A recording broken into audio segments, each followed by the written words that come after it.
Bienvenue dans Passerelle, votre émission bimensuelle qui vous emmène à la rencontre des opportunités et des avantages offerts par les institutions algériennes aux membres de notre communauté établie à l'étranger. Pour ce nouveau numéro, nous allons vous parler de la retraite, mais pour nos ressortissants établis à l'étranger. Souvenez-vous, plusieurs mesures ont été prises par les pouvoirs publics pour que nos compatriotes, qu'ils soient salariés ou non, adhèrent au système national des retraites en Algérie. Des mesures qui sont entrées en vigueur en mars dernier. D'ailleurs, une plateforme d'adhésion de notre communauté algérienne à l'étranger a été mise en ligne récemment.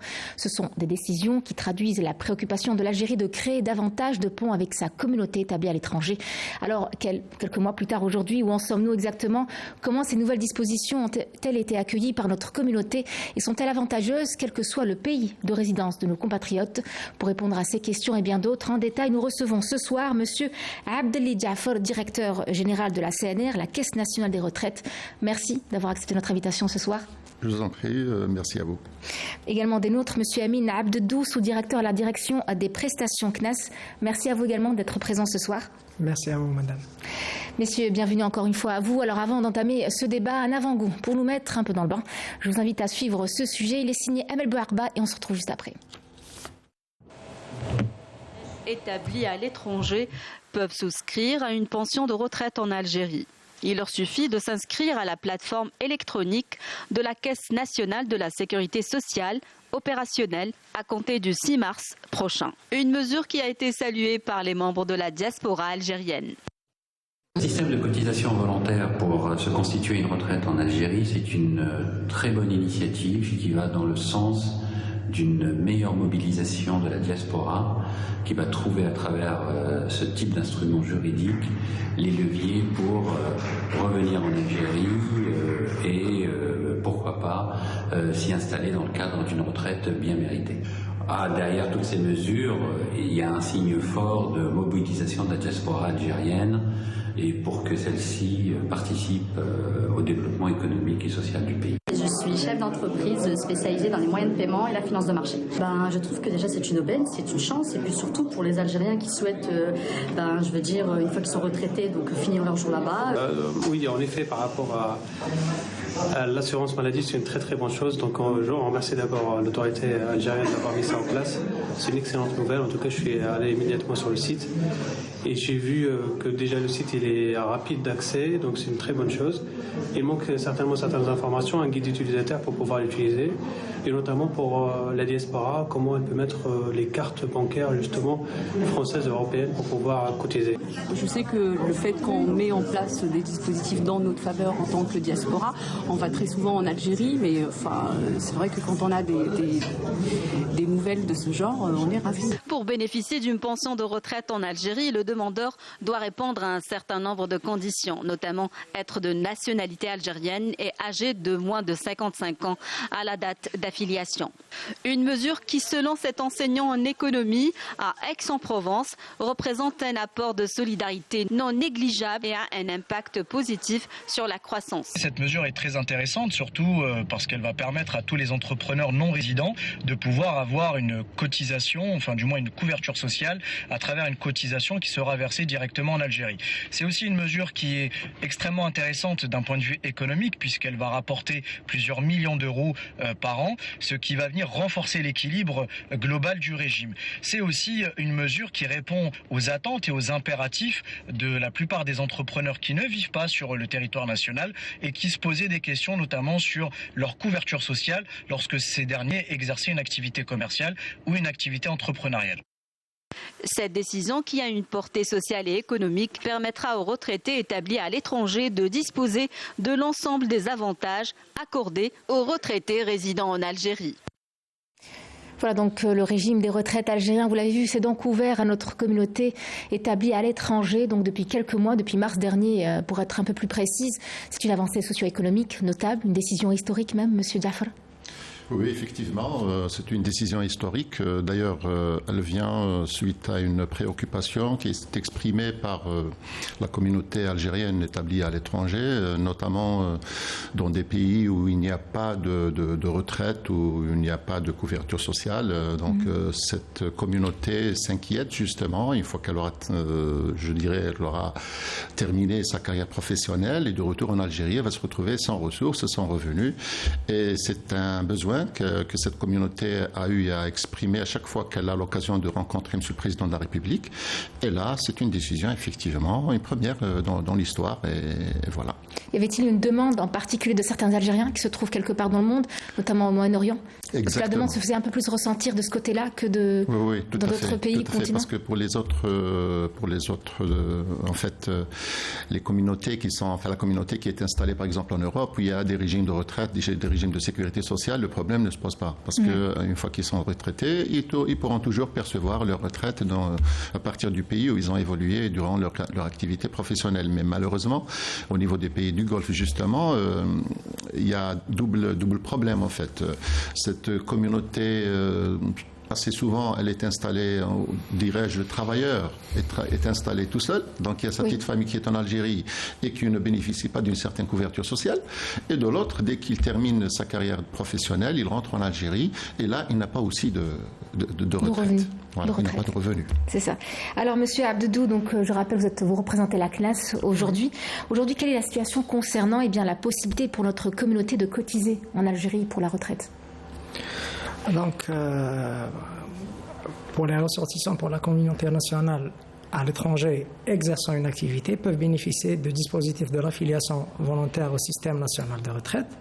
Pour cela, il y a certaines conditions tout d'abord qui doivent être remplies. On parle de nationalité algérienne. Le demandeur doit être de nationalité algérienne. Il doit être âgé de moins de 55 ans à la date de la demande de l'affiliation. Pour pouvoir cotiser 15 ans, c'est... Ah oui, c'est une exigence prévue par le décret exécutif numéro 22351. Il doit être âgé de moins de 55 ans à la date de la demande de l'affiliation. Il doit exercer une activité salariée ou une activité non salariée à l'étranger, doit être indépendant. Il ne doit pas être assujetti au système de l'affiliation obligatoire. Et pour ce faire, il n'a qu'à s'inscrire sur une plateforme dédiée à cet effet, c'est www.portail.teledéclaration.com. Choisir la rubrique communauté algérienne à l'étranger. Il doit renseigner des informations personnelles, joindre quelques documents exigés, à savoir le passeport, la carte consulaire, le document justifiant l'activité salariée ou non salariée à l'étranger et l'extrait de naissance. Une fois faite, la demande est envoyée systématiquement via la plateforme. Il y a une étude de dossier en collaboration avec la CNAS, en collaboration avec les services du ministère des Affaires étrangères. Dès que l'envoi se fait, un accusé de réception est remis électronique, bien évidemment, est remis systématiquement au demandeur, comportant le numéro de la demande. Ce numéro sert au suivi du dossier par le biais de la même plateforme. Une fois le dossier accepté, le demandeur est invité à payer ses cotisations. On met combien de temps exactement entre la première démarche et la réponse de la plateforme ou la personne qui se trouve derrière cette plateforme? L'étude de dossier peut prendre jusqu'à 90 jours. Voilà. Très bien. Et vous comptez aujourd'hui combien d'adhérents sur la plateforme? 760 demandes ont été établies. Elles sont en cours de traitement. Un chiffre, j'imagine, qui est appelé à augmenter de plus en plus au fil des semaines et des mois. Oui, bien sûr. Alors, quels sont les avantages de cotiser en Algérie plutôt que dans le pays où ils résident? C'est nos Algériens, nos compatriotes, Monsieur Diaf. En fait, il ne s'agit pas d'une comparaison entre le pays où il réside et son pays de naissance. C'est beaucoup plus, puisque comme je l'avais dit tout à l'heure, c'est beaucoup plus un dispositif qui est destiné en priorité à la population et qui évolue dans un pays où justement, qui n'offre pas cette possibilité de disposer d'un revenu une fois que la personne sera en retraite. C'est ça le principe. C'est pas en fait pour comparer est-ce qu'on offre de meilleurs avantages que d'autres pays, en fait. Ce n'est pas du tout la Absolument, parce que vous verrez que à travers des vidéos, donc plusieurs Algériens qui se trouvent dans les 4 coins du monde nous ont fait parvenir des vidéos, leur avis en tout cas, justement suite à cette décision prise par les pouvoirs publics au Canada. Nous allons voir cette vidéo qui nous parvient du Canada et on se retrouve juste après. Le projet des cotisations pour l'affiliation volontaire au système national de retraite à la Caisse nationale des assurances sociales est une excellente initiative qui va dans l'intérêt des Algériens résidant à l'étranger. Nous savons qu'une grande partie de la communauté algérienne résidant à l'étranger a travaillé pendant de longues années en Algérie. Cette initiative a 2 points positifs. Elle permettra d'une part d'encourager le retour des Algériens au pays après leur retraite et aussi leur garantir un revenu bienvenue, que ce soit ici ou ailleurs.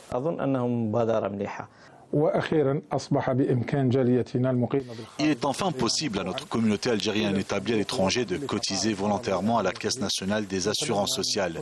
Nous souhaitons que toutes les personnes qui remplissent les conditions s'enregistrent pour leur bien et celui du pays en attendant d'autres décisions dans l'intérêt des Algériens établis à l'étranger.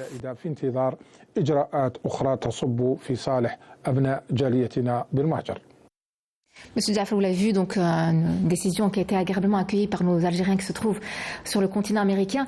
Mais les États-Unis proposent une retraite qui est supérieure à celle proposée par l'Algérie. Comment ça se passe? Ce n'était pas forcément avantageux pour tous les Algériens? Oui, déjà si on voit la valeur de la monnaie, donc déjà là il y a une différence et on ne peut pas comparer.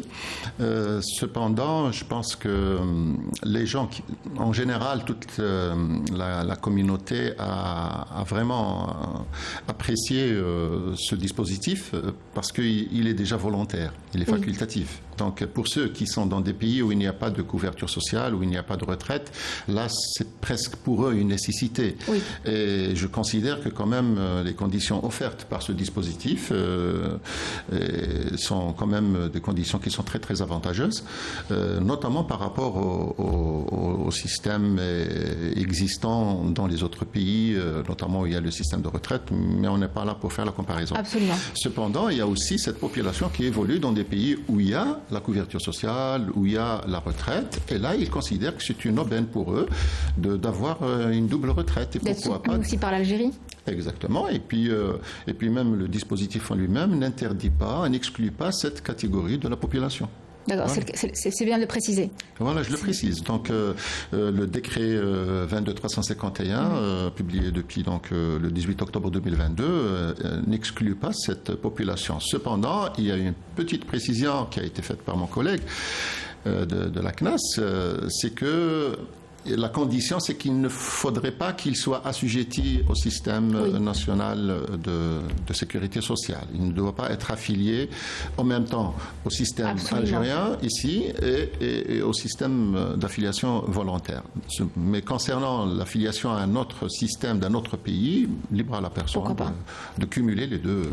Très bien. Voilà. Très bien. Alors, on parlait des démarches administratives avec vous, M. Abdou. Est-ce que donc c'est une démarche administrative qui se fait entièrement en ligne? Ça nous évite les déplacements physiques pour les personnes qui ne peuvent pas peut-être voyager ou surtout en temps de Covid. Aussi, on ne va pas parler de pandémie quand même. Mais voilà, si par exemple la personne ne peut pas se déplacer pour X raisons, tout est fait en ligne. Oui, dans le cas de la politique, la digitalisation des procédures, et afin d'éviter à nos concitoyens des déplacements contraignants vers les services de la Caisse ou faire des voyages en Algérie pour se faire déclarer, une plateforme ou un portail a été développé à cet effet, c'est le portail www.teledéclaration.com qui permet à la communauté nationale à l'étranger de s'inscrire à ce dispositif en ligne à distance. Très bien. Est-ce qu'il existe des accords bilatéraux entre l'Algérie et d'autres pays pour faciliter la cotisation des travailleurs de notre communauté à la retraite en Algérie? S'agissant de retraite, nous avons justement des conventions avec quelques pays. Malheureusement, le nombre de pays n'est pas très très important. C'est surtout des pays d'Europe. Donc, avec ces pays-là, c'est des conventions qui sont là, qui nous permettent de coordonner, donc d'échanger les informations en matière d'activité salariée, et aussi c'est des conventions qui permettent à l'un des systèmes de profiter parfois à l'avantage du travailleur de son affiliation dans l'autre système. Mais c'est le cas de quelques pays vraiment... C'est négligeable. C'est négligeable. La majorité des pays, on n'a pas de convention avec eux en matière de retraite. Alors, Monsieur Abdou, quels sont les services ou les prestations auxquels nos ressortissants ont droit une fois qu'ils ont cotisé en Algérie pour la retraite? Très bien. En plus de la retraite, la communauté nationale à l'étranger peut bénéficier de la prise en charge des prestations en nature dans le cadre de l'assurance maladie ainsi que l'assurance maternité. Ils ouvrent droit aussi à la carte Chifa. Ils sont couverts, ils bénéficient d'une couverture sociale pour lui-même, le demandeur, ainsi que sa famille, les ayants droit. À 100%? Oui, non, à 80%. À 80%. Sauf s'il est malade chronique. Maintenant, s'il est malade chronique, la prise en charge, elle est à hauteur de 100%. La couverture est assurée pour le membre de la communauté algérienne, ainsi que sa famille. Quand je dis sa famille, c'est les ayants droit prévus par la loi 83-11, soit, à savoir son conjoint, les enfants à charge et les ascendants à charge. Les parents aussi, non? Oui, toute la famille qui est à charge de la personne en question. Alors, quelles sont les mesures, Monsieur Diafol, les mesures prises par la CNR, donc la Caisse nationale des retraites, pour faciliter tout ce processus-là de cotisation? Pour la Caisse nationale de retraite, déjà donc on travaille avec une étroite collaboration avec la Caisse nationale des assurances sociales, puisque c'est la Caisse nationale des assurances sociales qui s'occupe du recouvrement des cotisations. Donc c'est elle qui a ouvert des comptes bancaires où justement la diaspora peut éventuellement verser les cotisations. Dans le mode de paiement, on se fait de façon aussi électronique, notamment par carte bancaire, virement, ou en espèces aussi, mais en monnaie convertible. Oui. À notre niveau, on a ouvert donc un compte auprès du Trésor, donc il y a un fonds où seront versées toutes ces cotisations, du moins la part qui revient à la retraite, qui est de 18,25%. Et c'est un fonds qui sera réservé uniquement pour les bénéficiaires de ce dispositif. C'est une nuance qu'il faut apporter. La cotisation qui sera versée dans ce cadre ne sera pas exploitée pour le paiement des retraites en Algérie. Oui, c'est une cotisation qui sera versée dans un fonds spécial ouvert auprès du Trésor et qu'on va essayer aussi, bien sûr, de faire fructifier en attendant au moins 15 ans pour que les gens puissent bénéficier de cette retraite. Donc tout ça, la CNR est prête. Voilà. On imagine qu'il y a des défis auxquels vous êtes exposés peut-être pour faciliter cette cotisation-là. Les défis. Des obstacles peut-être, ou en tout cas des défis où... Pour nous, c'est plus des défis que des obstacles. Oui. Voilà, c'est des défis. Nous sommes là. Pour nous, c'est une communauté qui a les mêmes droits que leurs frères qui sont installés en Algérie, qui travaillent en Algérie. Donc, nous essayons de leur garantir les mêmes avantages dans les mêmes conditions pratiquement. Et ils doivent profiter aussi de cette protection sociale qui est offerte par l'État, qui est éminemment sociale aussi. Voilà, ils sont des Algériens au même titre que nous. Donc, on doit profiter de la même manière. En termes de gestion, est-ce que c'est compliqué ou pas pour gérer justement, répertorier déjà toute la diaspora? Est-ce que vous travaillez aussi avec, je m'adresse à vous également, qui représentez la classe, Monsieur Abdedou, est-ce que vous travaillez main dans la main avec les représentants consulaires et diplomatiques? Oui, bien évidemment. Tout a été préparé, tout a été fait pour réussir ce dispositif. On a mis en place la plateforme numérique pour faciliter l'inscription. On a signé en interne des conventions avec nos collègues de la CNR pour faciliter le transfert d'argent, notamment le montant de 18,50% et 18,25% de la cotisation. Et on travaille en étroite collaboration avec les services du ministère des Affaires étrangères, notamment pour vérifier la véracité des informations communiquées par nos concitoyens à l'étranger. D'accord. Donc, est-ce qu'il y a un travail de communication qui est fait pour informer notre communauté de l'autre côté? Si vous le permettez, je voudrais rajouter aussi une chose, c'est que à la suite de la publication du décret exécutif 22351, il y a un arrêté qui en fixe aussi certaines modalités, notamment celles liées au versement de cotisation. Et c'est un arrêté interministériel qui est signé par le ministre du Travail, de l'Emploi et de la Sécurité sociale, le ministre des Finances et le ministre des Affaires étrangères et de la communauté algérienne établie à l'étranger. Donc c'est un travail carrément, je dirais, transversal et c'est toutes les trois parties qui interviennent justement pour garantir l'efficacité de ce nouveau système. Très bien. Monsieur Abdou, vous voulez dire quelque chose? Non. Ah d'accord, très bien. Je pensais que vous vouliez prendre la parole. En tout cas, c'est à votre aise. Alors, quels sont les dispositifs mis en place pour garantir que ces cotisations soient utilisées de manière transparente et efficace? Pour nous, déjà, il y a une convention entre la Caisse nationale des retraites et la Caisse nationale des assurances sociales qui en fixe justement les modalités. D'ailleurs, les taux sont clairs, sont définis clairement par le décret. Donc pour la retraite, c'est 18,25. Oui. Et c'est le même taux, en fait, qui est collecté, qui est recouvré dans le cadre de la retraite ici en Algérie, entre la quote-part salariale et la quote-part patronale. Oui. Ce qui revient à la Caisse nationale de retraite, c'est 18,25, exactement. Et pour ce qui est côté de l'assurance, donc puisqu'on a, on a aussi prévu la couverture sociale pour la famille de la personne qui travaille à l'étranger. Donc sa famille qui est installée en Algérie va bénéficier, comme il a été dit tout à l'heure par mon collègue, des prestations en nature en matière de remboursement médical et de la maternité.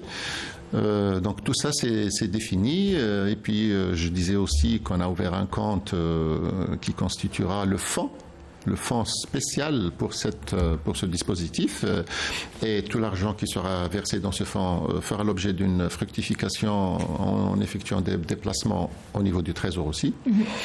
Voilà, donc ce sont là tous les dispositifs qui sont mis et c'est transparent puisque c'est entre les trois ministères en fait. Le ministère des Finances, le ministère du Travail et de l'Emploi et de la Sécurité sociale et le ministère des Affaires étrangères. Très bien. Alors, ce qu'on pourra voir, on va parler chiffres forcément, ça intéresse plus les gens. On va parler de le montant exact des cotisations. Alors, je sais qu'il y a un chiffre dans le mois, il y a un chiffre dans le trimestre. Oui. Qu'est-ce qui est prélevé mensuellement, qu'est-ce qui est prélevé trimestriellement ? En fait, c'est plus... Oui, absolument. Mais je vais commencer quand même par dire quelque chose, puisque nous sommes quand même des organismes de sécurité sociale. Donc, la cotisation, en fait, le décret, le dispositif prévoit un minimum. Un minimum, mais c'est une déclaration facultative et volontaire. Donc, il appartient aux citoyens algériens établis à l'étranger de déclarer son assiette, l'assiette qu'il veut faire valoir pour bénéficier de ses prestations, et notamment la retraite. Le montant est fixé à 3 fois le salaire de référence qui est de 18 000 en Algérie. Donc, ça fait 54 000 dinars. 54 000 dinars, c'est le seuil minimum. Il peut déclarer autant qu'il veut. C'est libre. En monnaie convertible, on le rappelle encore une fois, c'est important. Exactement. Ouais. Les 54 000 dinars, ça représente en euros approximativement 372 euros. On parle de 350 euros, mais bon, on peut... 372 euros, c'est l'assiette de cotisation. Mais le montant prélevé, il n'est que de 31,25. Ça fait 106 euros. Voilà, dans les 106 ou les 110 euros, tout dépend du change, par mois. Voilà, c'est 110 euros par mois, ce qui n'est pas très très contraignant pour quelqu'un qui travaille de façon bien sûr permanente.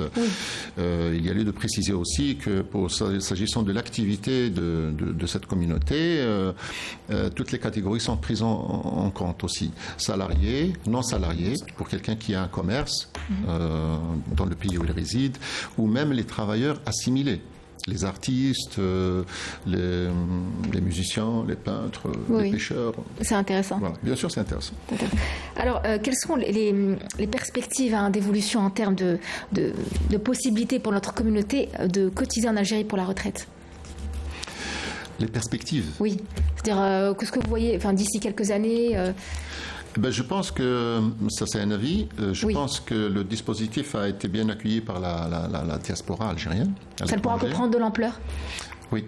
Certainement, particulièrement dans les pays où il n'y a pas de système de protection sociale ou de système de retraite.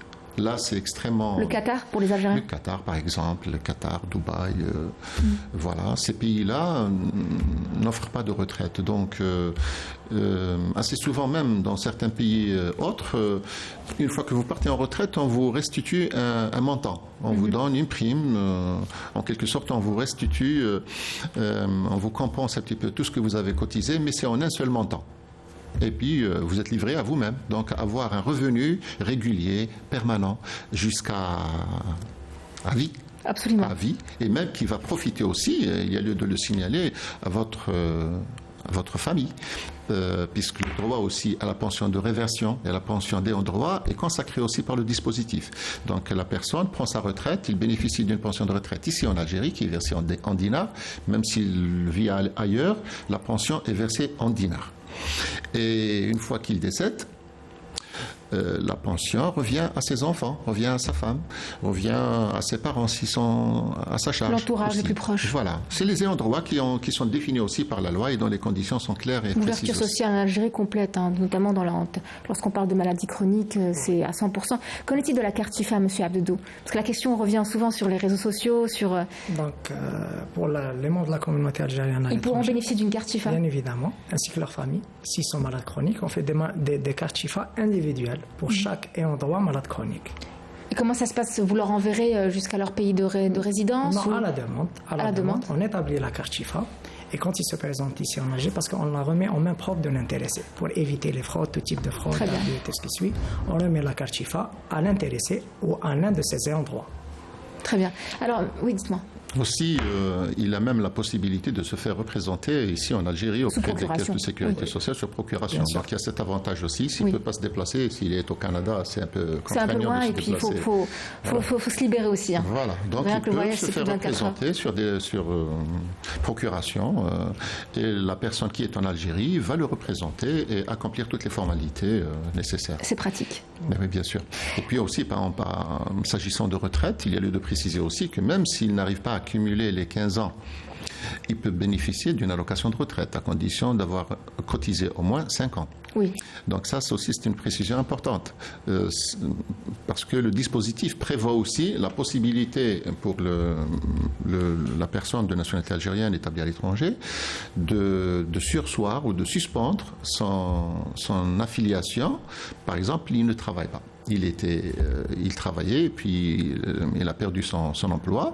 Donc, il arrête la cotisation. Il n'y a plus de pénalité. Il n'est plus tarabusté par la caisse du tout. Donc, c'est à libre lui de surseoir au versement de cotisation. Donc, s'il a par exemple 55 ans et puis il n'a pas travaillé pendant 10 ans, parce que l'âge de départ à la retraite dans le cadre de ce dispositif, c'est 65 ans. Oui. C'est pour ça qu'on avait exigé dans le cadre toujours de ce décret l'âge de 55 ans, avec la possibilité de rachat de 5 années au maximum, pour pouvoir cumuler 15 ans, et c'est dans le but de lui permettre de bénéficier d'une pension de retraite, parce que la pension de retraite dans le système algérien, même ici, le système algérien national, prévoit une pension de retraite à partir de 15 ans d'activité. Donc pour permettre à cette communauté, justement, à cette catégorie de bénéficier d'une pension de retraite, il faut qu'elle cumule les 15 ans. Alors pour quelqu'un qui a 55 ans, à 65 ans, il n'aura travaillé que 10 ans. Il a la possibilité de racheter les 5 ans pour avoir 15 ans.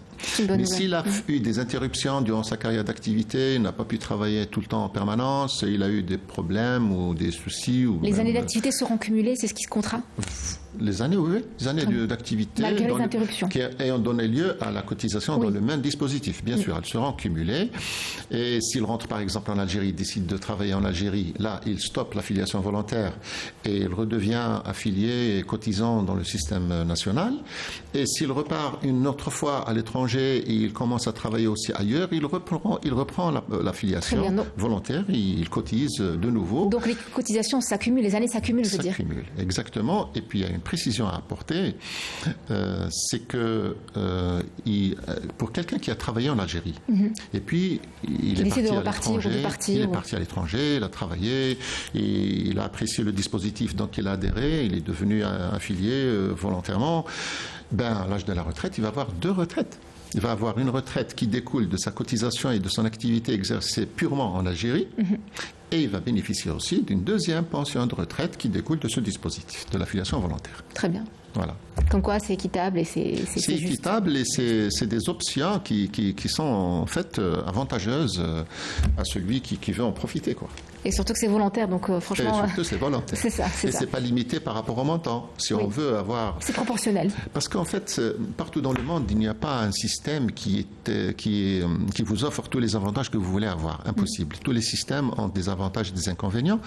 Et pour les personnes, pour les travailleurs salariés ou même non salariés qui veulent avoir une meilleure retraite, et bien souvent, il y a le régime de base où on a une retraite assez limitée, mais il y a des possibilités aussi de souscrire à des retraites complémentaires par-ci par-là pour améliorer le pouvoir d'achat, donc pour améliorer la retraite une fois qu'ils sont dans l'incapacité d'exercer une activité. Absolument, et la qualité de vie de la personne en question. Tout à fait.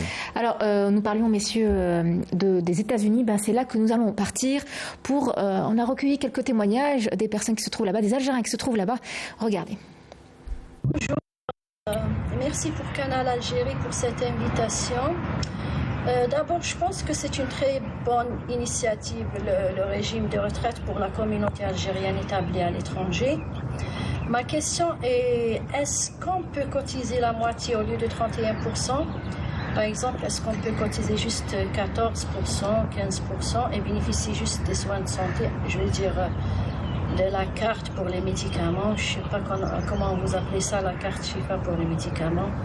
Parce que la plupart ici, on a une retraite. Bon, peut-être il y en a qui passent 6 mois ici, 6 mois en Algérie. Ça leur intéresse. Aussi, je trouve que les gens du Québec, le régime de retraite n'est pas fort. Ça leur intéresse beaucoup. Ma deuxième question est les paiements, les modes de paiement. Est-ce que c'est mensuel, c'est annuel? Et comment on paye pour ça? Je ne sais pas moi, les modes de paiement. Et puis voilà, je vous remercie beaucoup pour cette initiative. Et merci et bonne journée. Bonjour, je me présente, Ali Baki, un citoyen algérien vivant à New York. Ma question est la suivante. Est-ce que nous avons la possibilité de payer seulement les 13% pour l'assurance maladie et maternité si nous sommes seulement intéressés par la carte Chifa, ou bien seulement les 18% si le souscripteur veut juste bénéficier de la pension retraite? Merci. Bonjour, Jalal Bousmina, citoyen algérien résidant aux États-Unis. Ma question est la suivante. La cotisation personnelle de 31% en devises est extrêmement élevée et elle demeure nettement disproportionnée par rapport à la pension de retraite qui sera perçue en dinars. Alors, Monsieur Abdou, vous l'avez entendu, vous l'avez vu, beaucoup de questions concernant ce taux de cotisation jugé élevé. Le taux de cotisation, d'ailleurs, il est fixé à 31,25%, réparti en 2 rubriques.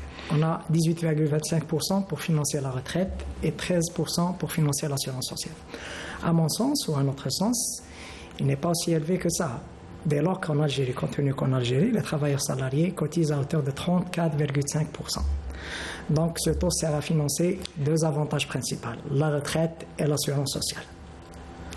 Voilà. Donc c'est censé être un avantage. Oui, un avantage. Parce qu'il est inférieur à celui. Je pourrais en rajouter aussi. En fait, l'État algérien a veillé à ce qu'il y ait une certaine équité entre les Algériens qui sont ici en Algérie et les citoyens algériens qui sont à l'étranger. Il se trouve que justement, pour bénéficier d'une retraite en Algérie, il faut cotiser dans les 18,25% et ensuite il y a la part de la couverture sociale. D'ailleurs, on avait exclu par rapport aux 34,5 le risque chômage, etc. Donc il y a certains accidents de travail parce qu'ils ne travaillent pas ici, donc ils ne sont pas exposés à ces risques. Eh bien, on les a exclus. Mais sinon, on devait garantir le même taux de cotisation. Ça, d'une part. Donc il y a cet esprit d'équité et à partir de ce principe que découle cette histoire de 18,25 et de 13% de la couverture sociale. Deuxièmement, j'avais donné tout à l'heure en monnaie, en devise, un peu l'équivalent de ce... 372 euros. Voilà, donc pour les 54 000 dinars, les 31,25% donnent 372 euros, ce qui fait approximativement une cotisation mensuelle qui ne dépasse pas 110 euros à peu près. En dollars, c'est dans les $120. Alors, une cotisation mensuelle de $120, est-ce que vraiment c'est excessif? Là, oui, on s'est à se poser la question. Absolument. Raisonnable un peu. Oui. Alors, est-ce qu'il y aurait un impact économique à toutes ces cotisations en Algérie? L'impact économique pour l'Algérie?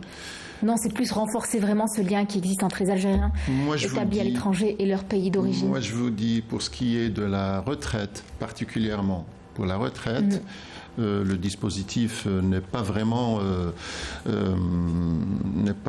indiqué pour croire qu'on va renflouer les caisses les caisses justement de la retraite et pouvoir éventuellement rééquilibrer ses finances. Non, du tout. C'est beaucoup plus pour permettre à la diaspora de bénéficier de cet avantage et de leur permettre d'avoir justement un revenu. D'ailleurs, c'est pour ça que le décret, il parle des conditions et modalités d'affiliation volontaire au système national de retraite. De retraite. Oui. On parle principalement de retraite parce que la problématique était partie à partir de là. C'est la diaspora qui travaille dans des pays où il n'y a pas de retraite et quand ils sont en fin de carrière, ils se retournent en Algérie, ils n'ont plus rien. C'est ça le problème. Et à ce premier objectif, c'est greffé le deuxième. On s'est dit pourquoi ne pas permettre justement à cette population qui se trouve, en fait, qui a peut-être sa famille qui vit en Algérie sans couverture sociale, donc on va leur accorder aussi cette cette couverture sociale. Absolument. Donc le principe, c'est déjà la retraite. Oui. Pour ceux qui sont dans des pays où ce risque est assuré, cette branche est couverte, ils bénéficieront à la fin de leur carrière d'une retraite, ils ne seront pas dans l'obligation de souscrire à ce dispositif. Absolument. Alors quels sont les projets au sein de la CNR ou au sein de la CNES ou les initiatives en cours qui vont encourager justement cette communauté établie à l'étranger à cotiser en Algérie pour leur retraite ? D'une part, je pense le fait que pour ceux qui ont leur famille ici en Algérie, c'est vraiment un avantage inouï. Oui. Et puis c'est eux qui demandaient cet avantage. C'est pas le contraire. C'est pas le contraire. Voilà. Donc je pense que dès lors qu'ils auront constaté que le dispositif est huilé, et que leur famille ici bénéficie à travers la carte Chifa des remboursements des frais médicaux, de la couverture par rapport à la maternité, et puis pour ceux qui sont déjà proches de la retraite, dans une dizaine d'années, ils pourront se retrouver ici en Algérie avec une pension de retraite qui est servie en dinars, mais aussi c'est une pension qui leur permet de faire face à la dépense qui est aussi en dinars, c'est pas en devise. Voilà, donc je pense que le dispositif sera apprécié au fur et à mesure avec le temps. Absolument, il n'y a aucun doute. Alors on va parler de remboursement. Les remboursements, quel type de remboursement existe-t-il au sein de la CNES et au bout de combien de temps? Est-ce qu'on peut connaître un peu les... Dès que le dossier du demandeur est accepté, donc le demandeur peut se prévaloir de la qualité d'assuré social, il peut bénéficier des remboursements et des prises en charge en matière de prestations en nature. Je vais m'expliquer c'est quoi les prestations en nature, je vais les définir. C'est le remboursement des frais de soins de santé. C'est tout ce qui est en rapport avec les frais de soins de santé. À la seule condition, je dis bien à la seule condition, que les actes médicaux soient réalisés exclusivement en Algérie. C'est la seule condition. Les coûts ne sont pas les mêmes aussi. Oui, bien sûr, bien évidemment. Donc, il peut bénéficier, ainsi que sa famille, d'une couverture sociale lui permettant de bénéficier de remboursement des frais de soins de santé. Très bien. Ouais. Alors, c'est une question qui peut être un peu bizarre, peut-être, qui vous est destinée, monsieur Tao. Dites-moi, vous voulez dire quelque chose? Permettez, je voudrais apporter un petit plus aussi. Il y a lieu aussi, c'est peut-être quelque chose qui va stimuler les gens à apprécier le dispositif encore plus, c'est qu'ils doivent savoir que l'allocation de retraite et la pension de retraite en Algérie sont soumises à un minimum qui est garanti par l'État. Oui. Et même cette population rentre dans le cadre de cette prise en charge par l'État. Donc, à partir de janvier d'ailleurs, suite à une décision qui a été prise par M. le Président de la République, il n'y aura plus de pension qui sera inférieure au SNMG. Donc, la pension de retraite sera égale au moins à 20 000 dinars, le montant du SNMG. Et l'allocation de retraite pour quelqu'un qui a par exemple travaillé uniquement 5 ans, 6 ans, 7 ans, c'est-à-dire il a travaillé entre 5 et 15 ans. Là, il va bénéficier d'une allocation de retraite qui ne pourra pas être justement inférieure, depuis janvier 2023, ne pourra pas être inférieure à 75% du SNMG, ce qui équivaut à 15 000 dinars. Donc il a quand même un certain revenu qui est garanti par l'État. Et un esprit d'équité qu'on remarque à chaque décision. Voilà, c'est entre les deux catégories. Et en cas de retour, si vous permettez bien sûr, en cas de retour au pays natal, au pays d'origine, va bénéficier d'une couverture sociale ad vitam aeternam, jusqu'à la date de décès. En tenant compte des années d'expérience à l'étranger. Oui, bien évidemment. Donc il va bénéficier d'une carte Chifa qui va lui permettre d'ouvrir droit à des remboursements de tout ce qui est en rapport avec les médicaments, les actes médicaux, les actes chirurgicaux, les transports sanitaires par exemple, les actes de cardiologie, l'accouchement. Tout ça est pris en charge dans le cadre de ce dispositif. Très bien. Et bien sûr, dès lors qu'il sera retraité aussi, il aura toujours la carte Chifa. C'est à travers ça, justement, qu'il pourra éventuellement profiter de toute cette protection sociale offerte par l'Algérie. Très bien. Alors, on se demandait quels sont les autres pays, justement, qui offrent la possibilité aux membres de leur communauté installée à l'étranger de cotiser dans leur pays d'origine. Et quels sont les enseignements que peut tirer l'Algérie de ces pays-là? Est-ce qu'il y a d'autres pays qui font ça? Franchement, je ne peux pas vous répondre. Oui. Je ne sais pas. C'est une question que, par curiosité... Là, je n'ai pas fait cette recherche. Oui. Je ne sais pas s'il y a des... Je pense que ça existe. Je pense que ça existe, notamment les pays africains. Il y a peut-être des pays qui permettent à leur diaspora à l'étranger de cotiser chez eux pour bénéficier d'une pension de retraite. Oui, ça peut exister. Alors, comment est-ce que les Algériennes et les Algériens sont informés justement de tous ces avantages? D'accord, nous, en tant que médias, c'est un peu notre rôle principal. Mais je pense que je reviens encore une fois aux représentations consulaires et diplomatiques, qu'ils ont un rôle de communication, d'information. de sensibilisation aussi à de nombreuses causes, mais aussi d'informer les Algériens qui se trouvent dans leur pays des nouveautés qu'il y a, que l'Algérie leur propose. En fait, il y a plusieurs moyens avec la digitalisation, la mondialisation, les réseaux sociaux. Donc, nous concernant par exemple, nous communiquons justement à travers ces espaces-là. Donc, pour ceux qui veulent avoir l'information, il suffit de rentrer sur les sites, nos sites par exemple, nos pages Facebook, etc. Et il y a de la communication un peu partout. Et puis, nous saisissons les occasions qui nous sont offertes aussi par les médias lourds, tels que vous le faites aujourd'hui, pour justement vulgariser ces informations. Et puis, il ne faut pas oublier que le dispositif est encore dans son état, je dirais, embryonnaire. Il vient d'être mis en place et progressivement, nous allons développer tous ces aspects, notamment en matière de communication progressivement. Tout cela va s'améliorer aussi, ça va s'améliorer, certainement. Alors, est-ce que toutes ces informations-là sont disponibles et consultables en ligne sur le site de la CNAS ou de la CNR pour les Algériens qui vivent à l'étranger? Oui, bien évidemment.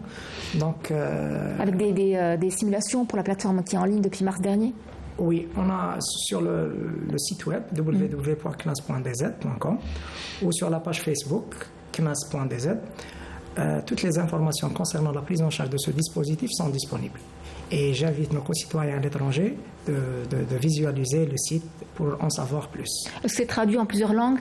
Arabe, français, pour le moment. Pour le moment. Oui. Est-ce qu'on sera amené à avoir plus de langues, des langues asiatiques, le mandarin ou vous savez qu'on a de plus en plus d'Algériens qui se trouvent... Beaucoup plus l'anglais. Oui, l'anglais, oui, voilà, bien sûr. C'est une évidence. Oui, oui. L'espagnol, éventuellement. On va le faire sans doute, oui. Qui a un large choix pour... oui. Très bien. Alors, délai de traitement des demandes, vous m'avez dit... Maximum 90 jours. 90 jours. Maximum. On parle de 15 jours il y a quelques mois. 15 jours correspond à quel traitement de demande? Au niveau de la CNAS. Au niveau de la CNAS. Parce que le dossier est envoyé au service du ministère des Affaires étrangères. Très bien. Et on attend le retour. Mais on a un délai maximum de 90 jours. Très bien, donc c'est une affiliation, on le rappelle, qui va permettre une couverture sociale à la famille qui réside ici en Algérie. C'est important dans certains cas de figure, surtout lorsque cette famille est à charge de ce compatriote, de ce ressortissant qui est affilié. Donc c'est une sorte vraiment de protection sociale que l'Algérie offre à ses ressortissants dans leur pays d'origine, surtout lorsqu'ils ne bénéficient pas de protection dans leur pays de résidence. Oui. Exactement. C'est dans le cadre aussi d'un esprit d'équité entre les Algériens qui sont résidents en Algérie et ceux qui résident à l'étranger. D'une part, donc de l'autre, on offre cette couverture pour la population, pour leurs familles qui vivent ici. On leur offre cette retraite une fois qu'ils ne sont plus en mesure d'exercer une activité. Il y a la possibilité aussi d'avoir une allocation de retraite s'ils ne cumulent pas les 15 années. Il y a la possibilité pour le conjoint, une fois qu'il perd son mari, l'autre partie en fait, parce que quand on dit le mari, ça peut être la femme qui travaille aussi et c'est son mari qui profitera de... Voilà. Le partenaire de vie. Voilà, le compagnon. Voilà, donc la pension de réversion, c'est un avantage qui est perçu dès le lendemain du décès du conjoint. C'est pas comme dans certains pays. Donc c'est immédiat. C'est immédiat, c'est imminent. Il décède aujourd'hui, la pension prend effet à compter de demain. C'est pas le cas dans certains pays où on exige que le conjoint atteigne l'âge de 55 ans pour la femme ou 60 ans. Et si la famille n'a pas déclaré encore le décès, comment ça se passe? S'ils n'ont pas déclaré le décès, en fait, pour nous... Pris par d'émotion, la tristesse, le drame, pour etc. Pour la CNR, elle continue à verser la pension de retraite parce qu'elle n'a pas encore pris connaissance et pris acte du décès. Cependant, nous fournissons beaucoup de moyens pour justement avoir l'information en temps réel, notamment à travers la collaboration avec les services de la CNAS où on détecte l'affiliation. Là, on passe peut-être ça concerne plus les gens qui travaillent ici en Algérie, salariés, non salariés. On a une entraide avec le ministère de l'Intérieur à travers le registre national d'état civil où on prend connaissance aussi des décès, des remariages, parce que tout ça, influe sur les droits au bénéfice d'un avantage de retraite et nous sommes animés donc de cette responsabilité qui nous pousse à nous enquérir de la situation. Absolument, oui. Ah d'accord, parce que j'ai l'impression que vous voulez parler, pas de souci. Est-ce qu'il peut y avoir justement de la fraude, un décès qui n'est pas, je reparle encore de ça, je suis désolée, mais un décès qui n'est pas déclaré justement pour que la personne, pour continuer à toucher cette cotisation? En fait, la fraude, elle existe partout dans le monde. Oui. Cependant, des moyens de vérification. Oui, le fait de ne pas déclarer, ça peut être prémédité, comme ça peut être à l'oubli, absolument. Donc en fait, il n'y a pas toujours, c'est pas systématiquement de la fraude, mais il y a des cas de fraude qui sont aussi gérés et régis par des textes réglementaires. Cependant, nous concernant, nous essayons de ne pas justement être victime de ces actes de malversation et de fraude, dans la mesure où nous développons pas mal d'actions et pas mal de mécanismes justement pour avoir l'information en temps réel. Très bien. Est-ce que le cadre juridique aujourd'hui est arrêté à ce niveau, à ce propos? Le cadre juridique, il existe depuis un bon bout de temps, mais il y a des textes qui font l'objet de révision actuellement parce qu'il y a quand même des insuffisances en matière d'instruments. Quelques vides juridiques qui vont être comblés. Je dirais peut-être pas des vides, mais il y a des instruments qui ne sont pas très très favorables à la caisse pour recouvrer justement ces paiements indus. Très bien. Il y a des mécanismes qu'il faut revoir. Absolument. Voilà. Alors, est-ce que vous travaillez avec des représentants d'associations ou des représentants de mouvements associatifs à l'étranger, en Europe, en Asie ou en Amérique, justement pour être à l'écoute de la demande de cette communauté établie à l'étranger? Alors, ce n'est pas votre rôle primaire, on est bien d'accord, il y a tout un ministère qui est dédié, mais est-ce que vous, pour améliorer vos prestations? Pour le moment, non, pas à ma connaissance. Oui. Pour le cas de la CNR? Non. Même pour nous, en fait, pour le moment, vous savez, le travail des associations, il est assez particulier et assez critique aussi. Donc, oui. Pour nous... c'est pas comme si vous n'aviez pas non plus beaucoup de choses à faire, donc je pense que... Voilà, nous sommes tellement...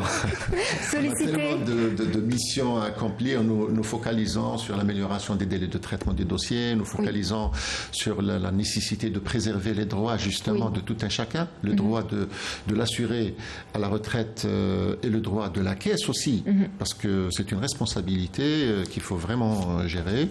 Nous fournissons beaucoup d'efforts pour recouvrer justement nos cotisations qui parfois, comme vous l'aviez signalé tout à l'heure, ont fait l'objet de paiements indus. Donc on a tellement de charges à faire que... Mais sinon, la piste de travailler avec les associations, elle peut intervenir sur certains aspects, puisque par exemple concernant la CNR, nous développons beaucoup l'action d'aide à domicile. Et là, quels que soient les moyens dont dispose la Caisse, ne pourra pas réellement couvrir les besoins, surtout que dans notre pays, c'est un pays qui est continent laïque. Donc vous savez, quand vous avez des communes qui sont à 200-300 km, se déplacer et rendre visite à vos retraités, dont le nombre actuellement avoisine les 3 400 000, presque 3 500 000 en Algérie. Donc nous effectuons pratiquement chaque année pas moins de 18 000 visites. À travers lesquels donc c'est pas négligeable non plus, je veux dire. C'est pas négligeable, mais par rapport aux 3 400 000, peut-être le taux est très faible. Mais les gens à qui nous rendons visite ne sont pas tous les retraités en fait. C'est surtout les grabataires, ceux qui sont dans le besoin, ceux que nous essayons d'identifier à travers les différents mécanismes, notamment parfois c'est eux-mêmes qui nous sollicitent à travers les plateformes électroniques. On a une application mobile où il peut éventuellement, le retraité qui a besoin d'une assistance, il peut nous transmettre sa doléance. Et on se déplace, on fait une programmation, on se déplace chez lui et tout. Donc cette nécessité ou cette mission de se déplacer auprès du retraité, de voir qu'est-ce qu'il a comme besoin, de l'aider par exemple à renouveler la carte Chifa, de lui permettre de disposer d'un fauteuil roulant auprès de l'ONAF et tout ça, c'est un peu contraignant. Là, on peut faire éventuellement une coopération, un travail avec les associations. Absolument. Fort heureusement, on vit dans un pays, il faut le dire, qui a quand même un côté humain très développé, où la solidarité et l'entraide n'a jamais vraiment fait défaut. Et on l'a vu au fil des expériences. Alors, Monsieur Abdou, parlez-nous de... Alors, on a parlé avec Monsieur Jaffer pour ce qui est des défis auxquels vous êtes confrontés dans la vie de tous les jours, que ce soit dans cette optique-là en termes de cotisation pour les Algériens qui se trouvent à l'étranger, ou bien les Algériens qui se trouvent ici aussi. Quels sont vos défis au sein de la CNES ? Le grand défi, c'est assurer un équilibre financier. Il faut savoir que notre système est basé sur un système de solidarité. Donc, je pense que pour le moment, le problème ne se pose pas. Alhamdoulilah, on a pu faire un équilibre financier durant la dernière année grâce aux efforts des services du recouvrement. Mais la perspective, c'est assurer un équilibre financier pour préserver les droits des assurés sociaux, notamment en matière de remboursement des prestations en nature, y compris pour les Algériens ou pour nos concitoyens à l'étranger dans le cadre du dispositif de l'affiliation volontaire. Donc les perspectives, c'est assurer un équilibre financier pour la durabilité de ce système. Et on fait tout pour le faire. D'accord. Et ces cotisations ne viennent pas un peu déséquilibrer un peu cet équilibre que vous avez pu trouver au fil des ans ? faut attendre et voir. Il faut attendre et voir, voilà. On ne peut pas parler, c'est encore très très frais, je pense. En fait, nous vivons dans une société, comme toutes les sociétés du monde aussi, il y a de l'informel aussi. Oui. Et pour atteindre l'objectif visé ou signalé par mon collègue, c'est justement parmi les actions que nous menons dans le cadre sectoriel, par la CASNOS, la CNAS et tout ça, c'est justement la lutte contre l'informel et qui gangrène un petit peu la société. Et comme c'est un système chez nous qui est basé par la répartition, donc il est basé aussi par cette entraide, par ce caractère social.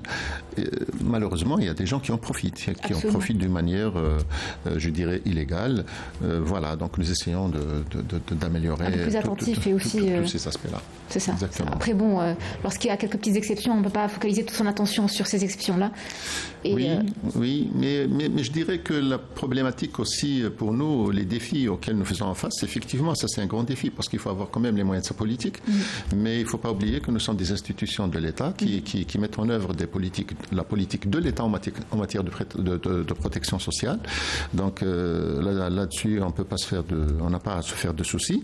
Mais par contre, les défis auxquels nous faisons face au quotidien, c'est l'amélioration de la qualité des services, c'est garantir une meilleure prise en charge de nos usagers, CNAS ou CNR ou CASNOS, etc. C'est de rapprocher l'administration de son usager à travers les services électroniques. Et c'est là où nous faisons, justement, le secteur de la sécurité sociale fournit des efforts considérables.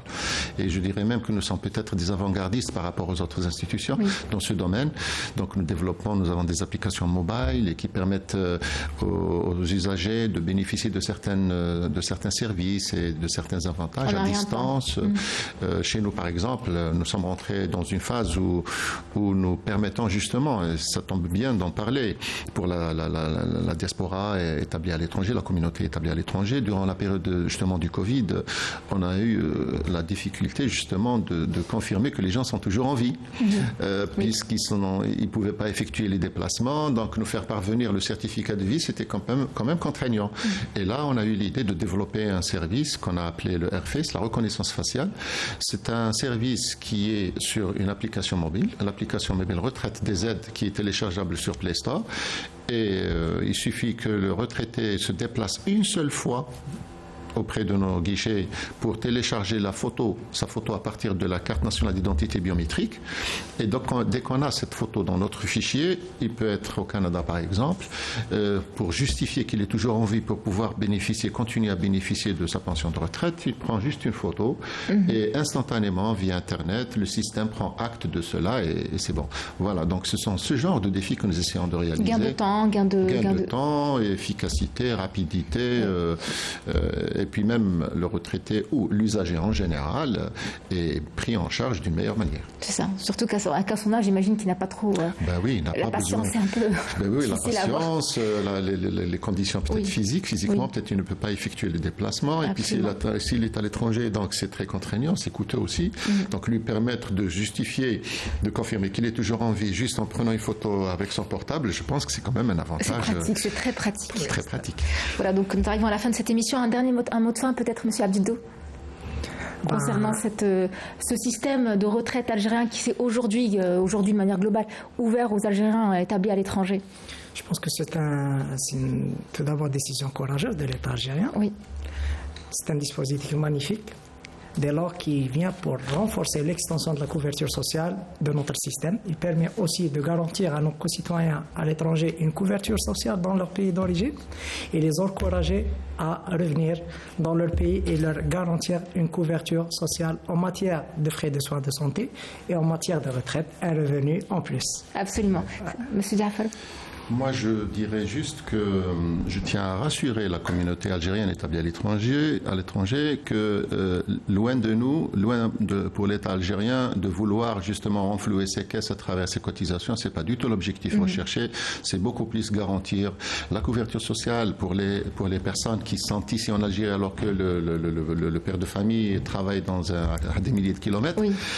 Ça d'une part. De l'autre, c'est de garantir justement à ce père de famille, une fois qu'il est en fin de carrière, de profiter d'une retraite, c'est beaucoup plus cette protection sociale qui est offerte aux personnes qui vivent en Algérie que l'État algérien voudrait et souhaitait faire profiter la communauté algérienne aussi de ces avantages-là. Absolument, merci beaucoup. Voilà, nous arrivons à la fin de cette émission. Merci à vous de l'avoir suivi. On espère vous avoir éclairé comme il se doit. Et puis surtout, n'hésitez pas à nous envoyer vos observations, vos questions et nous suggérer des sujets qui vous touchent particulièrement et qui sont donc importants à vos yeux. Vous pouvez le faire à travers l'adresse mail qui s'affiche en bas de votre écran. Elle est à votre disposition. Merci également à nos invités d'avoir pris part à cette émission. Je rappelle que pour ce numéro était présent Monsieur Abdel Jaafar, directeur général de la CNR. Merci d'avoir été avec nous aujourd'hui. Merci à vous. Monsieur Amin Abdedou, sous-directeur à la direction de prestations la CNES. Merci pour vos éclairages. Quant à moi, je vous dis au revoir et au prochain rendez-vous de votre émission Passerelle.